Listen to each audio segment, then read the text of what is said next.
தேவனிடத்துல மன்னிப்பையும் கிருபையையும் தேவனிடத்துல சேரும் ஸ்லாக்கியத்தையும் பெற முடியாது. கர்த்தருடைய வார்த்தை சொல்கிறது. அது எப்படி கிடைக்குது? கிருபையினால் கிடைக்கிறது. சொல்லுங்க அல்லேலூயா. வசனத்துல வாசிக்கிறோம், எவனுடைய மீறுதல் மன்னிக்கப்பட்டதோ, எவனுடைய பாவம் மூடப்பட்டதோ அவன் பாக்கியவான். சொல்லுங்க அல்லேலூயா. என்ன செய்கிறார்? ஆண்டவர் கிருபையினாலதான் தெரிந்து கொள்கிறார், தன்னுடைய இரத்தத்தினால மன்னிக்கிறார், மூடுகிறார். சொல்லுங்க அல்லேலூயா. கிருபை, அதனாலதான் ரட்சிப்பு கிருபை. நம்ம ரட்சிக்கப்பட்டது கிருபை.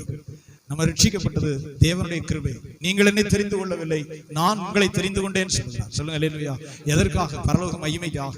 அவரிடத்துல சிநேகமா இருக்க, அவருக்கு சிநேகிதரா இருக்க, பரிசுத்தவான்களா இருக்க, நீதிமான்களா இருக்க, அவர் சித்தம் கொண்டு நம்மை தெரிந்து கொண்டு தமிழத்துல சேர்த்துக் கொள்கிறார். அந்த கிருபைக்கு அளவும் கிடையாது, அதுக்கு எந்த ஒரு விலையும் கிடையாது. தேவனுடைய வார்த்தை சொல்கிறது, முதல் குறிப்பு, எவனுடைய மீறுதல் மன்னிக்கப்பட்டதோ, எவனுடைய பாவம் மூடப்பட்டதோ அவன் பாக்கியவான். எவனுடைய அக்கிரமத்தை கர்த்தர் எண்ணாதிருக்கிறாரோ, எவனுடைய ஆவியில் கபடம் இல்லாது இருக்கிறதோ அவன் பாக்கியவான். சொல்லுங்க அல்லேலூயா. இந்த கிருபை ஆண்டவர் தம்முடைய கிருபையினால தருகிறார். நம்ம ரட்சிக்கப்பட்டு கர்த்தருடைய பாதத்துல வந்தது கிருபை, நிலைத்திருக்கிறது கிருபை, அவரை பற்றி கொள்கிறது கிருபைன்னு வசனம் சொல்கிறது. வசிக்கிறோம் 2ஆம் வசனத்துல இருந்து 3, 4, 5 வசனத்துல. சொல்லுங்க அல்லேலூயா. நான் என் அக்கிரமத்தை மறைக்காமல் என் பாவத்தை உமக்கு அறிவித்தேன், என் மீறுதல்களை கர்த்தருக்கு அறிக்கையிடுவேன் என்றேன். தேவரீர் என் பாவத்தின் தோஷத்தை மன்னித்தீர். சத்தமா சொல்லுங்க அல்லேலூயா. ஆண்டவருடைய பெரிய ஸ்லாக்கியம். ஒரு மனுஷன், தேவ வசனம் சொல்லுகிறது, தன் பாவங்களை மறைக்கிறவன் வாழ்வடைய மாட்டான். அப்ப தன் மிக முக்கியமான அநேகர் கர்த்தரிடத்துல வாழ்வடையாம போறதுக்கு இதுதான் மிக முக்கிய காரணம். பாவம்னு உணரவும் மாட்டாங்க, அத பாவம்னு சொல்லி அறிக்கையிடவும் மாட்டாங்க. இது பாவம்னு அறிக்கையிட மாட்டாங்க, அதை விட்டு விடவும் மாட்டாங்க. 3 படி இருக்கு, முக்கியமான படி. சொல்லுங்காமே. நீங்க கேட்டீங்கன்னா, யார் இதை செய்யல, யார் லஞ்சம் வாங்கல, யார் இன்னொரு மனைவி வச்சுக்கல, இதெல்லாம் ஒரு பெருசா அப்படின்னு சொல்லுங்க. யாரு லஞ்சம் வாங்காம யார் இருக்கா?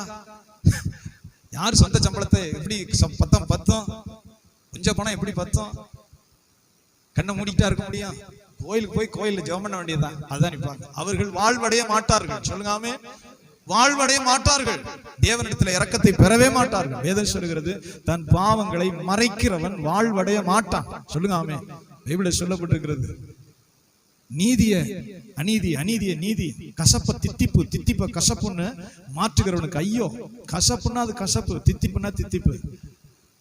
ஏசாயாட்ட சொல்றார், கசப்ப தித்திப்புன்னு சாதிக்கிறான், தித்திப்ப கசப்புன்னு சாதிக்கிறான், நீதி அநீதின்னு சாதிக்கிறான், அநீதிய நீதின்னு சாதிக்கிறான், அவனுக்கு ஐயோ. சொல்லுங்க அல்லேலூயா.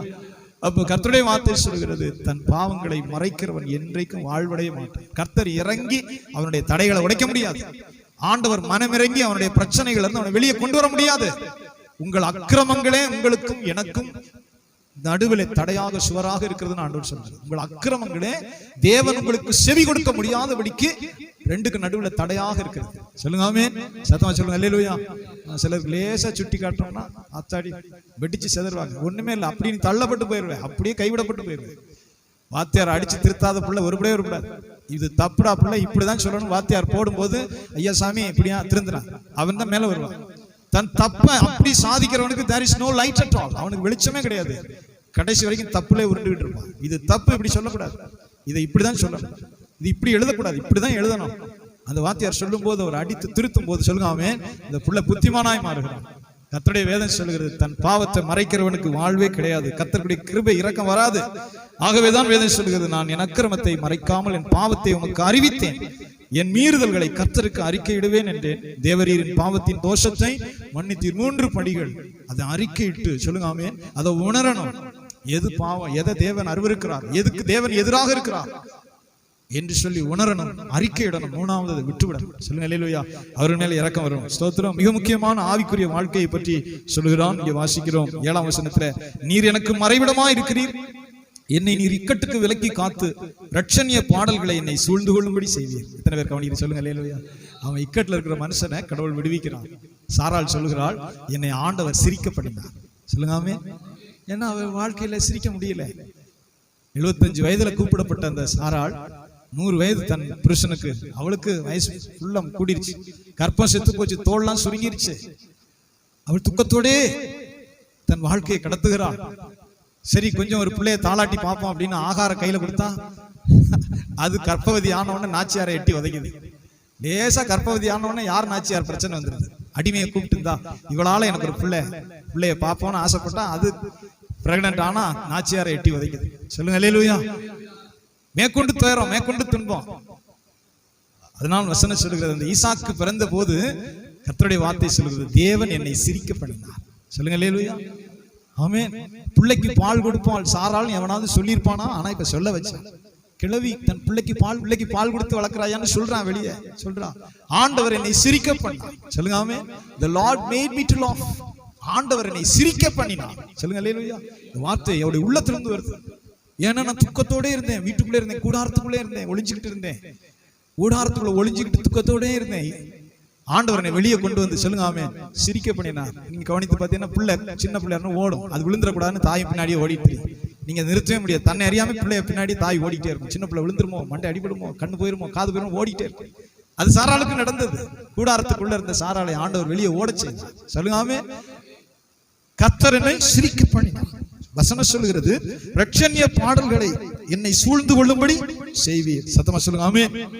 ரட்சணிய பாடல்கள், ஆண்டவரை சந்தோஷத்தோடு பாடும்படி ஆண்டவர் விடுவித்தார் என்று சொல்கிறான். வாசிக்கிறோம் 8ஆம் வசனத்துல, இது கர்த்தர் சொல்லுகிறது, நான் உனக்கு போதித்து நீ நடக்க வேண்டிய வழியை உனக்கு காட்டுவேன், உன்மேல் என் கண்ணை வைத்து உனக்கு ஆலோசனை சொல்லுவேன். சொல்லுங்க அல்லேலூயா. இது கர்த்தர் தன்னுடைய மனுஷனுக்கு சொல்ற வார்த்தை. நிறைய பேருக்கு நஷ்டம், பிரச்சனை, போராட்டத்துல சிக்கிக்கிறதே இதை வச்சுதான். ஆண்டவருக்கு செவி கொடுக்கவே மாட்டாங்க, கீழ்ப்படியவே மாட்டாங்க. தான் இஷ்டத்துக்கு போய் சாதிப்போன்னு போய் அது பூராமே பிளாங்கா தான் இருக்கும். பிரச்சனை, ஏகப்பட்ட பிரச்சனையில மாட்டிக்கொள்வார்கள். ஆண்டவர்கள் சொல்லுகிறார், நான் உனக்கு போதித்து. சொல்லுங்க அல்லேலூயா. நான் உனக்கு போதித்து. நம்ம ஒரு பிள்ளைக்கு நம்ம சொல்றோமா, டேய் இதுல மாட்டிக்காதடா, இது வேணாம்டா, சரிப்படாதடா, அவங்க சரியில்லை, அவங்களோட போய் சேராதடா, அவங்கள நம்பி முதல் போடாதடா, எவ்வளவு சொல்றோம். சொல்லுங்க ஆமென். ஆமா, பாக்கையிலே களவாணி மாதிரி தெரியுதுடா, நம்பி போகாத, இவனை நம்பி பணத்தை போடாத, எவ்வளவு யோசனை சொல்றோம். சொல்லுங்க அல்லேலூயா. இவனை நம்பி போய் பத்திரத்தை வச்சு பணம் கொடுக்காத. கர்த்தருடைய வார்த்தை சொல்லுகிறது, நான் உனக்கு போதித்து நீ நடக்க வேண்டிய வழியை உனக்கு காட்டுவேன், உன்மேல் என் கண்ணை வைத்து உனக்கு ஆலோசனை சொல்லுவேன். சொல்லுங்க அல்லேலூயா. இதை ஆண்டவர் செய்வார், செய்கிறார். தேவனுக்கு காத்திருக்கிறவர்களுக்கு நடக்கும். சொல்லுங்க ஆமென். இது ஆண்டவரோடு நெருங்கி நடக்கணும். தான் இஷ்டத்துக்கு போறவனுக்கு நடக்காது. ஆண்டவரே இது போகலாமா? பைபிளை கவனித்து பாருங்க. தாவீது கேட்கிறான், யுத்தத்துக்கு போகலாமா? இந்த தண்டை நான் பின் தொடரலாமா? தாவீது மனைவி பிள்ளைகளெல்லாம் பிடிச்சு போயிட்டேன், நான் அதை பின்பற்றி போகவா வேண்டாமா? கர்த்தர் சொல்றாரு, போ, ஒப்பு கொடுப்பேன். சொல்லுங்க ஆமென். இப்ப போகாத. முசுக்கட்டை செடிக்கு மேல சத்தம் கேட்கும், அப்ப போ. கர்த்தர் முன்னே போயிருப்பார், அப்ப நீ பின்னாடி போ, ஜெயம் உனக்கு உண்டாகும். நிச்சயமாய் ஆண்டவர் ஆலோசனை சொல்லுவார் காத்திருந்து ஜெபம் பண்றவர்களுக்கு. சொல்லுங்க ஆமென். நீ காத்திருந்து ஜெபம் பண்ணும்போது பரிசுத்த ஆவியானவர் தேவையில்லாத விலக்கிட்டு கிருபையா நடத்துவார், எல்லாத்துக்கும் நடத்துவார். சத்தமா சொல்லுங்க அல்லேலூயா.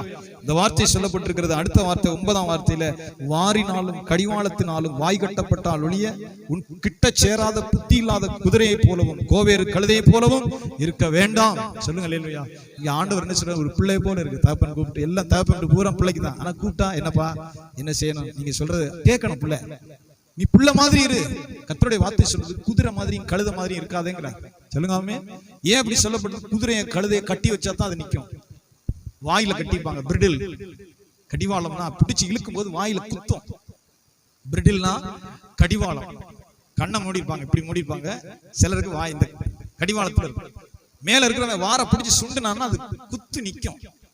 எத்தனை பேர் புரியுது? சொல்லுங்க ஆமென். அது மாதிரி நீ இருக்காத, புள்ள மாதிரி இரு. அப்பாவுக்கும் அப்பா என்னப்பா அப்படி கேளு. சொல்லுங்க அல்லேலூயா. எப்பொழுதுமே சொல்கிறேன் ஆண்டவருடைய பிள்ளைகளுக்கு நான் உண்மையை சொல்கிறேன், சுவாசிகள்ல தாய் தகப்பனை முறைக்கிறது, பல்ல கடிக்கிறது ரொம்ப சிரமப்படுவீங்க. நான் ஒரே வார்த்தை சொல்லுவேன், ஒண்ணும் கிடைக்காம அலைவேன். அவனுக்கு ஒரே போடுதான், வேற வழி இல்லை. ஒண்ணுமே கிடைக்காது, ரோட்ல அலைஞ்சிக்கிட்டு இருப்பேன். பெற்று வளர்த்த தாய் தகப்பனை முறைச்சு பாக்குறது, அப்படி விசுவாச பிள்ளைகளை நானே பார்த்திருக்கேன். தாய் தகப்பனை முறைக்கிறது, பல்ல கடிக்கிறது, குத்த வர்றது நேரடியா பார்த்திருக்கிறேன். சொல்லுங்க ஆமென். ஒண்ணும் கிடைக்காது, ரோட்ல அலைஞ்சிக்கிட்டு திருவேன். ரோட்லதான் அலைவேன், ஒண்ணுமே வாய்க்காது உனக்கு. தகப்பனையும் தாயும் தூசிக்கிறவனுக்கு, ஏன் என்னை பெற்றேன்னு கேட்டவனுக்கு ஐயோன்னு வசனம் சொல்லுது. தகப்பனையும் தாயும் பார்த்து ஏன் இதுக்கு என்னை பெத்தன்னு கேட்டீங்கன்னா உனக்கு ஐயோன்னு வசனம் சொல்லுது. சொல்லுங்க ஆமென். சத்தமா சொல்லுங்க அல்லேலூயா. தகப்பனையும் தாயும் கணம் பண்ணுகிறவன் நீடித்து வாழ்வான், எல்லா ஆசீர்வாதங்களோட வாழ்வான், எல்லா ஆசீர்வாதத்தோட நீடித்து வாழ்வான்னு வேதம் சொல்லுது. நீ நீடித்திருக்கும்படி, உன் வாழ்நாள் நீடித்திருக்கும்படி. சொல்லுங்க ஆமென். உன் வாழ்நாள் நீடித்திருக்கும்படி ஆங்கிலத்தில் அருமையா சொல்லப்பட்டிருக்கு. With all of your blessings and prolong your life. எல்லா ஆசீர்வாதத்தோட, தீர்க்க ஆசீர்வாதத்தோட, ரெண்டு சொல்றார். எல்லா ஆசீர்வாதத்தோட, with all of your blessings and prolong your life.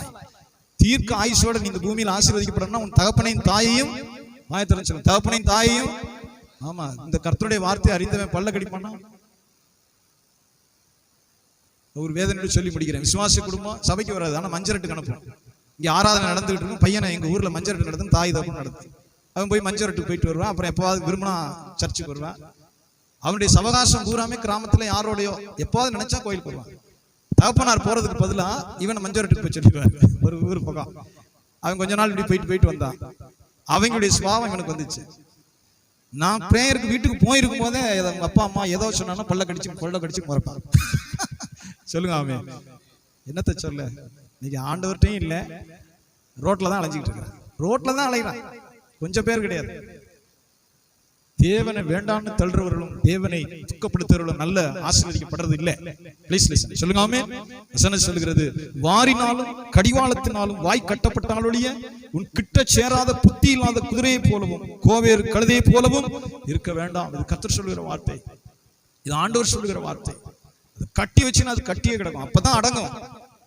மற்றபடி அது கேட்கவே கேட்காது. அது மாதிரி இருக்காது. அவனுக்கு ஆசீர்வதிக்கப்பட்ட வாழ்வு இல்லை என்று சொல்கிறார். வாசிக்கிறோம் 10ஆம் வசனத்துல, துன்மார்க்கனுக்கு அநேக வேதனைகள் உண்டு, கர்த்தரை நம்பி இருக்கிறவனையோ கிருபை சூழ்ந்து கொள்ள. எத்தனை பேர் கவனிக்கிறீங்க சொல்லுங்க. துன்மார்க்கனுக்கு அநேக வேதனைகள் உண்டு, கர்த்தரை நம்பி இருக்கிறவனையோ கிருபை சூழ்ந்து கொள்ளும். நீதிமான்களே, கர்த்தருக்குள் மகிழ்ந்து களிகூருங்கள். செம்மையான இருதயம் உள்ளவர்களே, நீங்கள் எல்லாரும் ஆனந்த முழக்கமிடுங்கள். சத்தமா சொல்லுங்க அல்லேலூயா, ஆமென். ஆண்டவருடைய பரிசுத்த நாமத்துக்கு மகிமை உண்டாவதாக. ஒரு பாடல் பாடும் பொழுது கர்த்தருக்கென்று மனப்பூர்வம்